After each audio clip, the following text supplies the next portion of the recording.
13h, 14h. Europe 1, 13h. Avec Céline Géraud sur Europe 1. Et Céline, à 13h20, c'est l'heure d'accueillir vos deux chroniqueurs du jour, le journaliste politique au Journal du Dimanche, Jules Torres, et l'écrivain et philosophe, Nathan Dever. Bienvenue à bord les garçons, ravi de vous retrouver. Bonjour. Bonjour mesdames, bonjour messieurs. Et comme chaque jour, on va décrypter l'actualité. Et cette hypothèse qui était envisagée et qui faisait polémique, Emmanuel Macron ne parlera finalement pas dans la cathédrale Notre-Dame de Paris lors de la cérémonie de réouverture le 7 décembre prochain, puisque l'Élysée annonce que sa prise de parole se fera sur le parvis de la cathédrale, Arthur Delaborde. Effectivement, la parole présidentielle ne résonnera pas sous les voûtes de Notre-Dame. Emmanuel Macron prononcera bien un court discours, mais à l'extérieur de l'édifice, sur le parvis. On a veillé à ce que le principe de séparation de l'Église et de l'État soit respecté par les uns et les autres. Et cela s'est fait en parfaite concorde, souligne l'Élysée. Il faut dire que la perspective d'une prise de parole dans la cathédrale, un temps envisagée, faisait grincer des dents, notamment au sein de l'Église. S'il est fréquent qu'un président assiste à un office ou se rende dans un lieu de culte, prononcer un discours à l'intérieur de l'édifice aurait été une initiative inédite de la part d'un chef d'État français. Emmanuel Macron écarte donc le risque de confusion entre le domaine religieux et le domaine politique. Dans son intervention sur le parvis, donc le 7 décembre prochain, le président remerciera en particulier tous ceux qui ont contribué à sauver Notre-Dame et à la restaurer, fait savoir son entourage. Voilà, fin de la polémique. Nathan Dever, il a perdu son bras de fer, Emmanuel Macron. Écoutez, moi je trouve surtout qu'il y a une dimension symbolique à la chose. On se souvient tous que le soir où il y a eu l'incendie de Notre-Dame de Paris, Emmanuel Macron avait pris la parole sur le parvis. C'était pas dit, il pouvait logiquement pas être à l'intérieur puisque la cathédrale était en proie aux flammes. Et donc je trouve qu'il y a une portée vraiment symbolique à voir le président revenir à l'endroit où il avait fait cette promesse lors de cet événement dramatique qui était l'incendie. Mais ce n'était pas ce que souhaitait l'Élysée au départ. Bien sûr. Ils avaient mis le souhait de faire ce discours à l'intérieur de la cathédrale. Mais je trouve, un, que ça a une portée symbolique, deux, en effet, que cette séparation du politique et du religieux est centrale évidemment dans la compréhension française de la laïcité, mais centrale même d'un point de vue plus ancien, d'un point de vue biblique. Vous savez, dans la Bible, il y a toujours cette distinction entre les rois et les prêtres. Et même dans l'inauguration du temple de Jérusalem, telle qu'elle est racontée dans les chroniques dans la Bible, le roi Salomon inaugure le temple depuis l'extérieur, il prononce son discours à l'extérieur du temple. Et d'ailleurs, la volonté chez les rois d'entrer à l'intérieur du temple, ça a toujours été considéré, même dans la Bible, je veux dire, même d'un point de vue religieux, comme quelque chose d'extrêmement suspect. Donc je trouve ça plus sain, plus symbolique, plus fort, mieux que Emmanuel Macron fasse son discours dehors. Jules Torres. Oui, je suis tout à fait d'accord. Surtout, ça évite qu'Emmanuel Macron, au-delà de la séparation du politique et du religieux, ça permet qu'Emmanuel Macron ne tire pas la couverture sur lui, sur ce moment. C'était sa volonté, selon vous ? Je sais pas si c'était sa volonté, mais en tout cas, on commence à connaître Emmanuel Macron, on sait comment il fonctionne, et il a parfois souvent tendance à parler de lui pour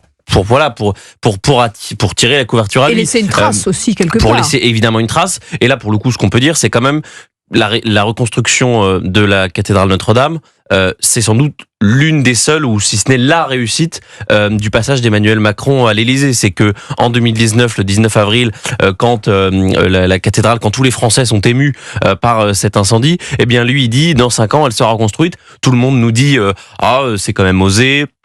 Il est un petit peu présomptueux, le président de la République. Et pour le coup, moi, je suis très critique du président de la République sur les sujets politiques, sur les sujets économiques, sur les sujets migratoires. En revanche, sur ce sujet-là, je crois qu'on peut, dire tous de la manière la plus claire qui soit, c'est qu'Emmanuel Macron, il a réussi son pari. J'espère qu'il profitera de ce discours pour rendre un bel hommage au général Georges Lain, pour rendre hommage à toutes les personnes qui ont participé, disparu tragiquement en août 2023, et qui était celui qui chapeautait cette reconstruction, qui rendra hommage à toutes les personnes qui ont contribué, qu'ils soient de près ou de loin, à la reconstruction de Notre-Dame, parce que c'était un chantier massif. Et surtout, qu'est-ce qu'il nous dira de l'enveloppe qu'il reste, parce qu'il reste 140 millions.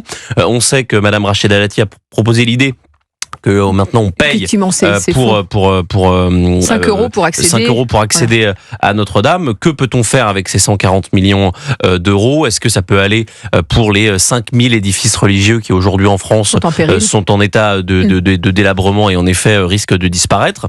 Il y aura un vrai sujet autour de ça, mais en tout cas c'est vrai qu'il faut se réjouir qu'Emmanuel Macron aujourd'hui ait réussi ce défi-là et ne parle pas dans Notre-Dame, car en effet, c'est quelque chose qui normalement est réservé plutôt aux monarques. Et l'entourage du président indique à Europe 1 ce matin, on a veillé à ce que le principe de séparation soit respecté par les uns et les autres, et cela s'est fait en parfaite concorde. Voilà, en gros, tout va bien. Je n'ai jamais voulu parler à l'intérieur. Voilà, on a l'impression que tout ça s'est fait dans une harmonie parfaite. Oui, mais en tout cas, il est extrêmement important de rappeler, il y a une telle confusion quand on parle de la laïcité dans le débat public aujourd'hui, de rappeler que quand même le principe cardinal de la laïcité, c'est une exigence qui pèse sur les citoyens, mais c'est surtout une exigence qui pèse sur l'État.